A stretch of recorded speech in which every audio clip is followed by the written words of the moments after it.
জীবনের কোনো পরিস্থিতিতে যদি এই দৃশ্যটা আপনার সামনে আসে যে আপনি যাদের থেকে সাপোর্ট পাওয়ার আশা রাখার পরও সাপোর্ট পাচ্ছেন না, আপনরাই দূরে সরে যাচ্ছে, মনে রাখবেন আপনার আল্লাহ আপনার উপর দয়া করা শুরু করেছেন। সুবহানাল্লাহ। ওই বিপদ থেকে আপনি যাদের সাপোর্ট নিয়ে উঠতে চাচ্ছেন, রব চাচ্ছেন আপনাকে কেউ না করুক সাপোর্ট, আপনার আল্লাহ স্বয়ং আপনাকে সাপোর্ট করতে চাচ্ছে বলেই মানুষকে দূরে সরাই দিচ্ছে। সুবহানাল্লাহ।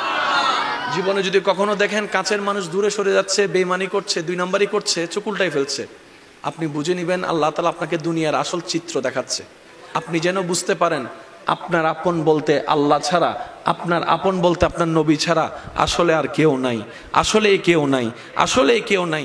আপনার ভালোবাসার অধিকার পাওয়ার একমাত্র আল্লাহর আছে, স্রষ্টা হিসেবে নবীর আছে। আপনার উম্মত হিসেবে আপনি ভালোবাসবেন আপনার নবীকে, আপনি আল্লাহকে ভালোবাসবেন, আপনার নবীকে ভালোবাসবেন। এই বুঝটা দেওয়ার জন্য আল্লাহ অনেক সময় দুনিয়ার এই বাস্তবতা আমাদের সামনে এনে দেয়। অনেক ভাই বোন, ভাই ভাই এমনও আছে মানুষের কথার ফাঁদে পড়ে, ভুল বোঝাবুঝির কারণে কিংবা মেজাজ গরম থাকার কারণে, দুই চারটা কথার শিকার হওয়ার কারণে হয়তো কোনো একটা সময় দূরত্ব হয়েছে, কিন্তু এখন একজন আরেকজনের সাথে মিলতে চায়, বসতে চায়।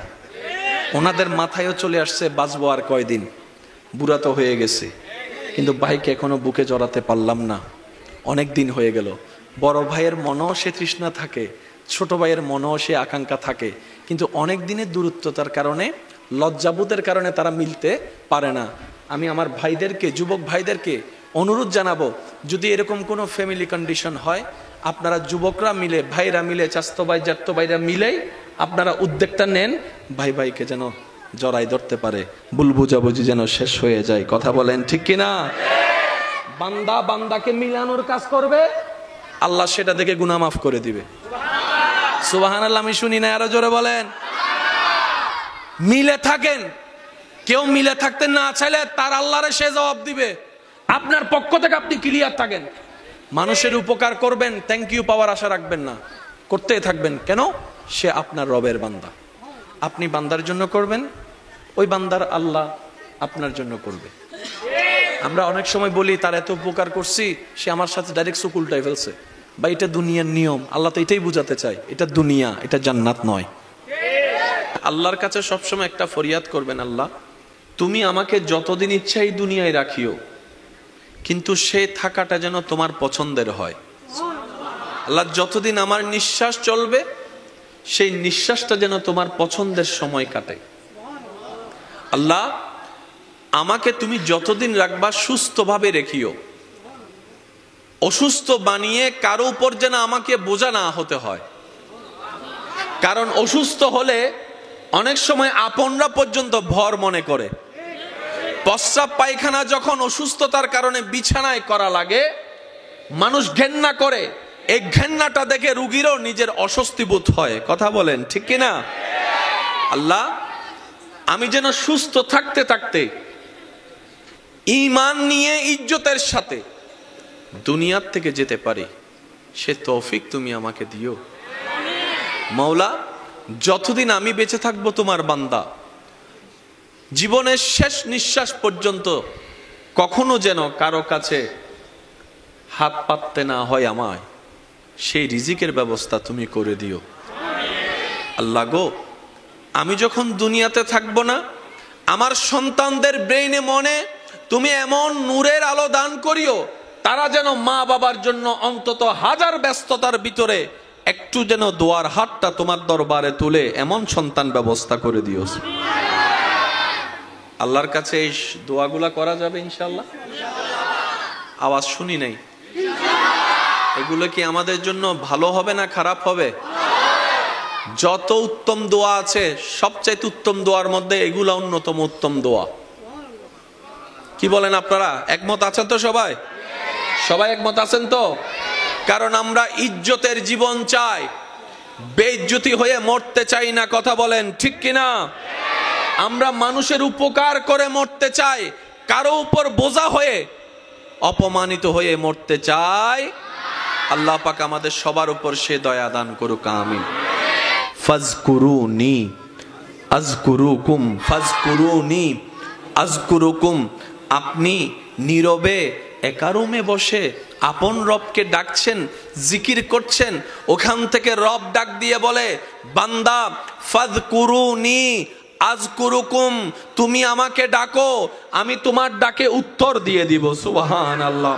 বান্দা তুমি আমাকে ডাকতে থাকো, আমি আল্লাহ তোমার সমস্যাকে সমাধান করে দিব। সুবহানাল্লাহ। বান্দারে রিজিক কমতি হয়ে তুমি ডাকতে থাকো, আমি আল্লাহ রাজ্জাক তোমাকে রিজিক দিয়ে ভরপুর করে দিব। বান্দা যখন ডাকতে থাকে গভীর রাতে, রব্বুল আলামিন জিজ্ঞেস করে ফেরেশতাকে, ও ফেরেশতা, আমার বান্দা এভাবে ডাকছে কেন, তার কিছু প্রয়োজন আছে কিনা জিজ্ঞেস করো, আমি আল্লাহ দান করতে প্রস্তুত। সুবহানাল্লাহ। কারো ডাক রব আশা করে না।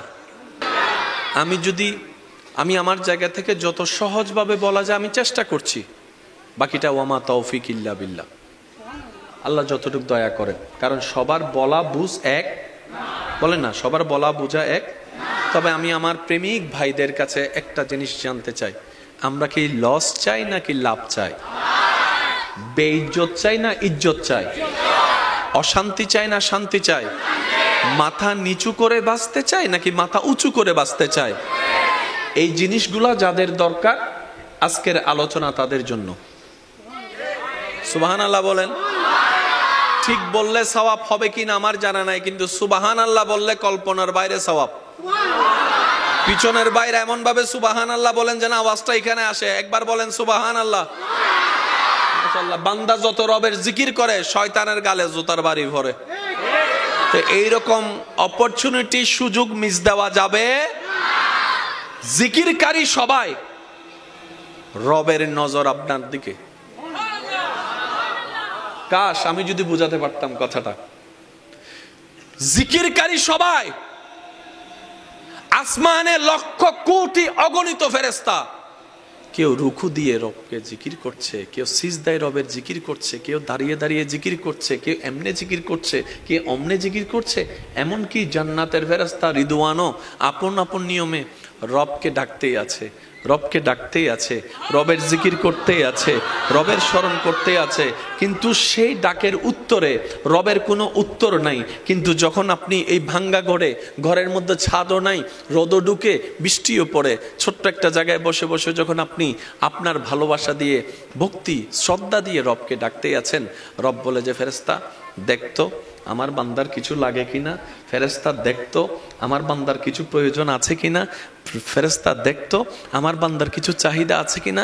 ফেরেশতা বলে, আল্লাহ এখান থেকে ডেকে ডেকে ফাটাই ফেলতেছি, আমাদেরকে একবার জিজ্ঞেসও করলা না কোন জায়গার কোন কোনায় বসে।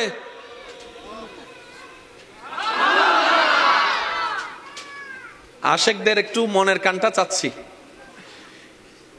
পুরা সৃষ্টি জগতে পৃথিবী অনেক বড়, কিন্তু সূর্যের সামনে পৃথিবীকে রাখলে একটা ডিমের মতো।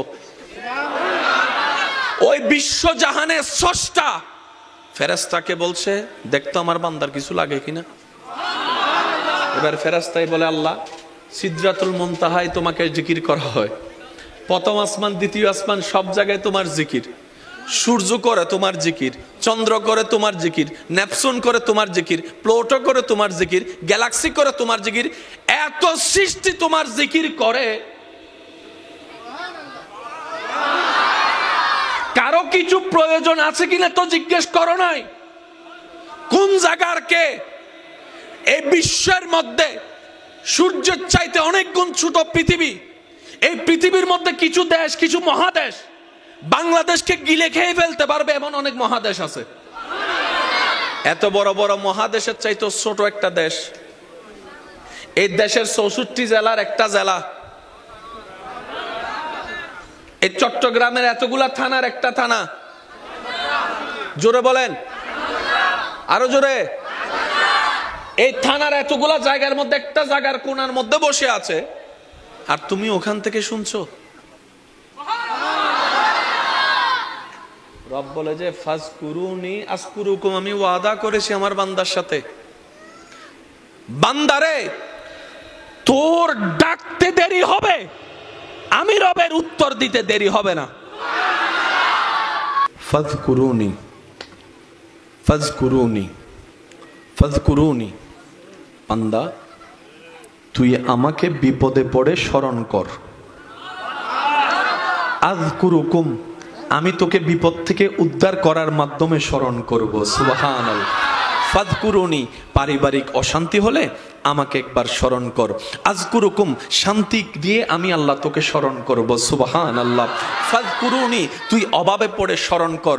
আযকুরুকুম, আমি সচ্ছলতা দিয়ে তোকে স্মরণ করব। ফাযকুরুনি, তুই অসুস্থ হয়ে স্মরণ কর। আযকুরুকুম, আমি আল্লাহ তোকে সুস্থতা দান করে স্মরণ করব। সুবহানাল্লাহ। ফাযকুরুনি, বান্দারে তুই ঋণের মধ্যে পড়ে আমাকে স্মরণ কর। আযকুরুকুম, ঋণ থেকে মুক্তি করার মাধ্যমে আমি আল্লাহ তোকে স্মরণ করব। ফাযকুরুনি, মজলুম হয়ে অত্যাচারিত যদি হস তুই আমাকে স্মরণ কর। আযকুরুকুম, ন্যায় বিচার করে এর মাধ্যমে আমি আল্লাহ তোকে স্মরণ করব। সুবহানাল্লাহ। ফাযকুরুনি, আশেপাশের পরিবার বাহিরের মানুষের অত্যাচারে পড়ে তুই কষ্ট পেয়ে আমাকে স্মরণ কর। আযকুরুকুম, আমি সেই কষ্টটাকে শান্তিতে রূপান্তর করে তোকে স্মরণ করব, তোকে স্মরণ করব, তোকে স্মরণ করব। বান্দারে তুই সারাটা জীবনে হাজার ব্যস্ততার ভিতরে আমি রবকে স্মরণ করার জন্য কিছু কিছু সময় তুই বের করে নে। আমি আল্লাহ কিছু সময় বরাদ্দ করে দিলাম, যেমন 5 ওয়াক্ত নামাজ। এইভাবে তুই স্মরণ কর। ব্যবসার মাঝে তুই স্মরণ কর, চাকরির মাঝখানে তুই স্মরণ কর, রান্নার মাঝখানে তুই স্মরণ কর, কাপড় ধোয়ার মাঝখানে তুই স্মরণ কর, চলাচলের মাধ্যমে তুই স্মরণ কর, হাঁটার মধ্যে তুই আমাকে স্মরণ কর, বসার মধ্যে স্মরণ কর, শোয়ার মধ্যে স্মরণ কর, খাবার আগে স্মরণ কর, খাবার পরে স্মরণ কর। বান্দারে তুই যদি কোনো রকম দুনিয়ার ব্যস্ত সময়ের অল্প জীবনে আমাকে স্মরণ করতে করতে নবীর প্রেম নিয়ে যদি স্মরণ করতে করতে কবরে আসতে পারস, যে কবরে তোরে কেউ মনে রাখবে না, আমি আল্লাহর রহমত সেখানে তোকে স্মরণ করব, হাসরও স্মরণ করব। Deal final. দোকান থেকে জিনিস নেয় কিভাবে? টাকা দেয়, জিনিস, আর কোন ঝগড়া আছে? রব বলে যে তুই এখানে স্মরণ কর, পিছন পর্যন্ত আমি ওইখানে স্মরণ করব। তুই আমার এখানে মনে রাখ, আমি তোর ওইখানে মনে রাখবো। তুই এখানে আমার জন্য কর, ওইখানে আসলে আমি তোর জন্য করব। ডিল। ইন্নামা তারাজু রহম ফরিব। Deal, deal. এই ডিলটাকে যারা ডিলে রেখে কবরে যেতে পারে, ইজ্জত তাদের জন্য, রহমত তাদের জন্য, সম্মান তাদের জন্য, নবীর সুপারিশ তাদের জন্য।